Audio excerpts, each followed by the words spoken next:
കേരളത്തിൽ ഇരുന്നു കൊണ്ട് പലരും പറയാൻ മടിക്കുന്ന ഒരു സത്യമാണ് ഞാൻ പറയാൻ ഉദ്ദേശിക്കുന്നത്. സാവരിയ എന്ന MBBS വിദ്യാർത്ഥിനി ഉസ്ബെക്കിസ്ഥാനിൽ അതിക്രൂരമായി കൊല ചെയ്യപ്പെട്ട സംഭവം കേരളം പൊതുവെ ചർച്ച ചെയ്യാത്ത ഒരു വിഷയമാണ്. സത്യത്തിൽ എന്താണ് സംഭവിച്ചത് എന്ന് എല്ലാവർക്കും അറിയാം. മതപരിവർത്തനത്തിന് ഇസ്ലാമായി മതപരിവർത്തനം നടത്താൻ വിസമ്മതിച്ചതിന്റെ പേരിൽ ക്രൂരമായ പീഡനങ്ങൾക്ക് ഇരയായി ആ കുട്ടി കൊല ചെയ്യപ്പെടുകയായിരുന്നു. ഹരിപ്പാട് പിലാപ്പുഴ സുപ്രഭാ ഭവനിൽ ബസന്തിന്റെയും മിനിയുടെയും മകൾ സാവരിയ ബസന്ത്. പത്രവാർത്തകളിൽ നിങ്ങൾക്കിത് വളരെ വ്യക്തമായി കാണാം. ആ സാവരിയ ബസന്ത് കൊല്ലപ്പെടുന്നത് സഹപാഠിയുടെ അടിയേറ്റാണ്. സഹപാഠി മലപ്പുറം സ്വദേശിയായിട്ടുള്ള ഒരു മുസ്ലിം ആൺകുട്ടിയാണ്. മതപരിവർത്തനത്തിനുള്ള നിർബന്ധം സഹിക്കാൻ വയ്യാതെ വന്നപ്പോൾ ഈ ക്രൂരമായ പീഡനം ഏറ്റുവാങ്ങി മരിക്കുകയല്ലാതെ മറ്റൊരു മാർഗമില്ലായിരുന്നു എന്ന് പറഞ്ഞാൽ പ്രബുദ്ധ കേരളത്തിന് അത് ഉൾക്കൊള്ളാൻ സാധിക്കുമോ? ഇത് പ്രധാനപ്പെട്ട ഒരു ചോദ്യമാണ്. പെട്ടെന്നുള്ള ഒരു പ്രകോപനത്തിന്റെ പേരിലുണ്ടായ കൊലപാതകമാണെങ്കിൽ അതിന്റെ സാഹചര്യങ്ങൾ നമുക്ക് മനസ്സിലാവും. ഇതങ്ങനെയല്ല. വളരെ ആസൂത്രിതമായി ആയുധങ്ങൾ ഉപയോഗിക്കാതെ തലയ്ക്ക് പുറകിൽ ലാപ്ടോപ്പ് കൊണ്ടുള്ള ഒന്നിലധികം അടികൾ, അതിനെ തുടർന്ന് തലച്ചോറിൽ രക്തസ്രാവമുണ്ടായി. ഈ സംഭവം പെട്ടെന്ന് കേട്ടാൽ പെട്ടെന്നുള്ള ഒരു പ്രകോപനത്തിന്റെ ഭാഗമായി അടിച്ചു പോയതായിരിക്കും എന്ന് തോന്നാം. പക്ഷെ അങ്ങനെയല്ല. നട്ടെല്ല് തകരുന്ന, മുഴുവൻ വാരിയെല്ലുകളും ഒടിയുന്ന, കൈകളും കാലും തല്ലി ഒടിക്കപ്പെട്ട, പാദം മുതൽ തല വരെ നിരവധി ക്ഷതങ്ങളേറ്റിട്ടുള്ള, വളരെയേറെ മണിക്കൂറുകൾ നീണ്ടുനിന്ന, ഒരുപക്ഷെ ദിവസങ്ങൾ നീണ്ടുനിന്ന അതിക്രൂരമായ പീഡനങ്ങൾക്ക് ശേഷമാണ് ആ കുട്ടി മരിക്കുന്നത് എന്ന് പോസ്റ്റ്മോർട്ടം റിപ്പോർട്ട് പറയുന്നു. ഈ വസ്തുതകളൊക്കെ തന്നെ മാധ്യമങ്ങളിലൂടെയും അവരുടെ കുടുംബാംഗങ്ങളിലൂടെയും പുറത്തു വന്ന സത്യങ്ങളാണ്. പക്ഷേ ഈ ക്രൂരമായ സംഭവം കേരളത്തിന്റെ പശ്ചാത്തലത്തിൽ, കേരളത്തിന്റെ സാമൂഹിക അന്തരീക്ഷത്തിൽ ചർച്ച ചെയ്യാൻ എല്ലാവർക്കും ഭയമാണ്. കാരണം ഈ കുട്ടിയെ ഉസ്ബെക്കിസ്ഥാനിലേക്ക് അയച്ചത് ഇന്ന് കേരള മന്ത്രിസഭയെ താങ്ങി നിർത്തുന്ന മുസ്ലിം ലീഗിന്റെ സംസ്ഥാന അധ്യക്ഷനാണ്. അദ്ദേഹത്തിന്റെ നേതൃത്വത്തിലുള്ള സ്ഥാപനമാണ്. അതായത്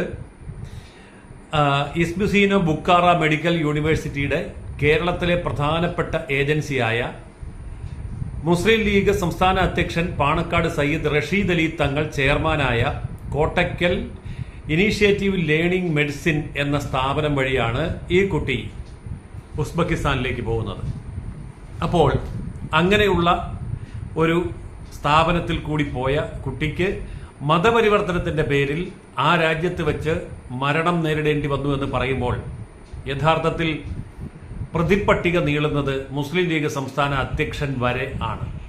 അപ്പോൾ മുസ്ലിം ലീഗിന്റെ ദയാദാക്ഷിണ്യം കൊണ്ട് മാത്രം ഭരണം പിടിച്ചു നിർത്തിയിരിക്കുന്ന, അധികാരത്തിലിരിക്കുന്ന VD സതീശൻ എന്ന മേനോന്റെ മന്ത്രിസഭയ്ക്ക് എന്ത് ചെയ്യാൻ പറ്റും? ഇത് എല്ലാവർക്കും അറിയാവുന്ന കാര്യമാണ്. പക്ഷേ കേരളത്തിന്റെ പൊതു മനസാക്ഷി എന്ന് പറയുന്ന ഒന്നുണ്ടല്ലോ.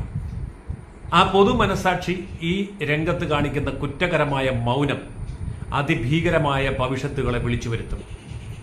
ഈ സംഭവം നടക്കുന്നത് കേരളത്തിന്റെ പോലീസ് മന്ത്രി, ആഭ്യന്തരമന്ത്രി രമേശ് ചെന്നിത്തലയുടെ മണ്ഡലമായ ഹരിപ്പാട്ടാണ്.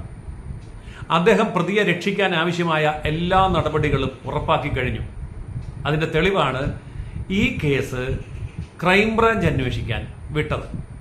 നമുക്കറിയാം, ഉസ്ബെക്കിസ്ഥാൻ ഇന്ത്യയിലെ ഒരു സംസ്ഥാനമല്ല, അതൊരു വിദേശ രാജ്യമാണ്. 94% സുന്നി മുസ്ലിങ്ങൾ താമസിക്കുന്ന രാജ്യം, അതാണ് ഉസ്ബെക്കിസ്ഥാൻ. ആ ഉസ്ബെക്കിസ്ഥാൻ സുന്നി മുസ്ലിം രാജ്യമാണോ അല്ലയോ എന്നുള്ളതല്ല, ഒരു വിദേശ രാജ്യമാണ്. ആ വിദേശ രാജ്യത്ത് കേരളത്തിലെ ക്രൈംബ്രാഞ്ച് പോലീസിന് ചെല്ലാനേ സാധ്യമല്ല, ഒന്നും ചെയ്യാൻ കഴിയില്ല. അതായത് ഈ കേസ് തേച്ചു മായ്ച്ചു കളയാനുള്ള ഏറ്റവും ആസൂത്രിതമായ ആദ്യത്തെ നീക്കമുണ്ടായത് സംസ്ഥാനത്തിന്റെ ആഭ്യന്തരമന്ത്രിയും ഹരിപ്പാടിന്റെ MLAയുമായ രമേശ് ചെന്നിത്തലയുടെ ഭാഗത്തു നിന്നാണ്. രമേശ് ചെന്നിത്തല വിവരവും വിദ്യാഭ്യാസവും ഇല്ലാത്ത ആളല്ല. അദ്ദേഹത്തിന് അറിയാം, ഈ കേസ് അന്വേഷിക്കണമെങ്കിൽ ഇന്ത്യക്ക് പുറത്തുപോയി അന്വേഷണം നടത്താനുള്ള അധികാരമുള്ള CBIക്ക് സാധിക്കുകയുള്ളൂ. അപ്പോൾ CBIക്ക് കേസ് വിടണം എന്ന് രമേശ് ചെന്നിത്തലയ്ക്കും VD സതീശൻ മേനോനും ഒക്കെ അറിഞ്ഞുകൂടാഞ്ഞിട്ടല്ല. പിന്നെ എന്തിനാണ് അങ്ങനെ ചെയ്തത്? ഇങ്ങനെ ചെയ്താൽ കേസ് തേച്ചു മായ്ക്കാൻ എളുപ്പമാണ്, മുസ്ലിം ലീഗിനെ സന്തോഷിപ്പിക്കാനും എളുപ്പമാണ്. ഇതല്ലേ സത്യം? സത്യത്തിൽ CBIക്ക് നേരിട്ട് കേസെടുക്കാൻ പറ്റില്ല എന്നുള്ളതാണ് നിയമം. CBIക്ക് ഒരു കേസ് എടുക്കണമെങ്കിൽ അത് ഇന്ത്യക്കകത്താണെങ്കിലും പുറത്താണെങ്കിലും സംസ്ഥാന സർക്കാരിന്റെ അപേക്ഷ പ്രകാരം മാത്രമേ പറ്റൂ. ഇനി അതല്ല എങ്കിൽ സുപ്രീം കോടതിയോ ഹൈക്കോടതിയോ നിർദ്ദേശിച്ചാലേ പറ്റൂ. ഈ 3 മേഖലയിലല്ലാതെ, അതായത് സുപ്രീം കോടതിയുടെ, ഹൈക്കോടതിയുടെ നിർദ്ദേശപ്രകാരമോ ഏതെങ്കിലും ഒരു സംസ്ഥാന സർക്കാരിന്റെ അഭ്യർത്ഥന പ്രകാരമോ അല്ലാതെ CBIക്ക് കേസെടുക്കണമെങ്കിൽ കേന്ദ്രഭരണ പ്രദേശത്ത് നടത്ത ഒരു കേസിൽ അവിടെ കേന്ദ്ര മന്ത്രിസഭ നിർദ്ദേശിച്ചാലേ പറ്റൂ. ഇതൊന്നും ഹരിപ്പാട്ട് സംഭവിക്കാൻ പോകുന്നില്ല എന്നിവർക്കറിയാം. അപ്പോൾ ചുരുക്കി പറഞ്ഞാൽ, കുറ്റവാളി ആയിട്ടുള്ള മലപ്പുറം സ്വദേശിയായ സഹപാഠിയായ മുസ്ലിം കുട്ടിയെ രക്ഷിക്കാൻ വേണ്ടി നമ്മുടെ ആഭ്യന്തരമന്ത്രി കൃത്യമായി കരുക്കൾ നീക്കിയിരിക്കുന്നു. ഇതൊക്കെ സ്വാഭാവികമാണ്, രാഷ്ട്രീയമാണ്. മുസ്ലിം ലീഗ് പറയുന്നിടത്ത് മൂക്കുകൊണ്ട് ഇക്ഷ വരയ്ക്കാനല്ലാതെ ഈ കോൺഗ്രസിന് ഒന്നും ചെയ്യാൻ കഴിയില്ല എന്നുള്ളതും സത്യമാണ്. പക്ഷേ എന്റെ ചോദ്യം അതല്ല. കേരളത്തിന്റെ പൊതു മനസാക്ഷി എന്നൊന്നില്ലേ? പൊതുജനം ഇവിടെയില്ലേ? ഇവിടെ മറ്റു ചില സംഭവങ്ങൾ ഉണ്ടാകുമ്പോൾ മെഴുകുതിരി കത്തിക്കുന്നു, മൗനപ്രാർത്ഥന നടത്തുന്നു, ജാഥ നടത്തുന്നു, പ്രതിഷേധിക്കുന്നു, എല്ലാ രാഷ്ട്രീയ പാർട്ടികളും മുഖ്യമന്ത്രി സന്ദർശിക്കുന്നു, അതുപോലെ പ്രതിപക്ഷ നേതാവ് സന്ദർശിക്കുന്നു. ഇവിടെ മുഖ്യമന്ത്രിയും പ്രതിപക്ഷ നേതാവും ഒന്നും സന്ദർശിക്കാൻ പോയില്ലല്ലോ. ഒരു രാഷ്ട്രീയ പാർട്ടി ഔദ്യോഗികമായിട്ട് ഈ കാര്യത്തിൽ പ്രതികരിച്ചെങ്കിൽ അത് ഭാരതീയ ജനതാ പാർട്ടി മാത്രമല്ലേ? ബാക്കി പാർട്ടികൾക്ക് എന്താ മൗനം? ബുദ്ധിജീവികൾ എവിടെ പോയി? കവികൾ എവിടെ പോയി? സാഹിത്യ സാംസ്കാരിക നായകന്മാരെവിടെ പോയി? അവരൊക്കെ നാവ് ചലിപ്പിക്കണമെങ്കിൽ അവരെ സ്പോൺസർ ചെയ്തിരിക്കുന്ന രാഷ്ട്രീയ പാർട്ടി ആജ്ഞാപിക്കണം. ഇല്ലെങ്കിൽ ഒരു സാഹിത്യകാരനും കവിയും ബുദ്ധിജീവിയും ചിന്തകനും എഴുത്തുകാരനും പത്രപ്രവർത്തകനും മിണ്ടില്ല എന്നുള്ളതിന്റെ ഏറ്റവും വലിയ തെളിവാണ് സാവരിയയുടെ കൊലപാതകം. ഇത് കേരളീയ സമൂഹത്തിൽ ദൂരവ്യാപകമായ ഫലങ്ങൾ ഉണ്ടാക്കും. ഇതിനെതിരെ ആരെങ്കിലും സംസാരിച്ചാൽ, പ്രതികരിച്ചാൽ, ഇപ്പോൾ നിങ്ങളോട് സംസാരിക്കുന്ന ഞാൻ പോലും വർഗീയവാദി എന്ന് മുദ്ര കുത്തപ്പെടും. കാരണം സത്യം പറഞ്ഞാൽ കേരളത്തിൽ അവരുടെ വാ മൂടിക്കെട്ടാൻ ഉപയോഗിക്കുന്ന ഒരു ടാഗ് ആണല്ലോ ഈ വർഗീയവാദി. വർഗീയവാദത്തിന്റെ ഫലമായിട്ട് തന്നെയാണ് സാവരിയ കൊലപ്പെട്ടത് എന്നുള്ളത് വ്യക്തമായിരിക്കെ അതിനെതിരെ പ്രതികരിക്കുന്നവനെ വർഗീയവാദിയാക്കുകയും യഥാർത്ഥ വർഗീയവാദികളെ രക്ഷിക്കുകയും ചെയ്യുന്ന കേരളത്തിലെ ഭരണകൂടത്തിന്റെയും പ്രതിപക്ഷത്തിന്റെയും സാംസ്കാരിക ബുദ്ധിജീവി നായകന്മാരുടെയും അതുപോലെ തന്നെ ഇവിടുത്തെ പൊതുബോധത്തിന്റെയും ഇവിടുത്തെ മീഡിയയുടെയും എല്ലാം മുഖത്ത് ഈ ചോദ്യം അവശേഷിക്കണമെങ്കിൽ പൊതുമലയാളി, അതായത് പൊതുസമൂഹം, പ്രബുദ്ധ മലയാളി എന്നൊക്കെ പറയുന്ന നമ്മൾ പ്രതികരിച്ചേ പറ്റൂ. അതല്ല, നിശബ്ദത പാലിക്കാനാണ് നമ്മുടെയും ഭാവമെങ്കിൽ നമ്മുടെ വീടുകളിലെ കുട്ടികൾ കൊലപ്പെടുന്നത് വരെ കാത്തിരിക്കേണ്ടി വരില്ല. കാരണം അത്രമാത്രം ഭീകരമാണ് ഈ അവസ്ഥ.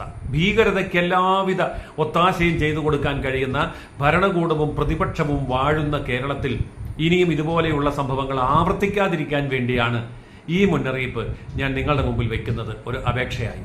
അതുകൊണ്ട് ദയവായി കേരളത്തിന്റെ പൊതുസമൂഹം ഈ കാര്യത്തിൽ പ്രതികരിക്കണം എന്ന് ഞാൻ അഭ്യർത്ഥിക്കുകയാണ്.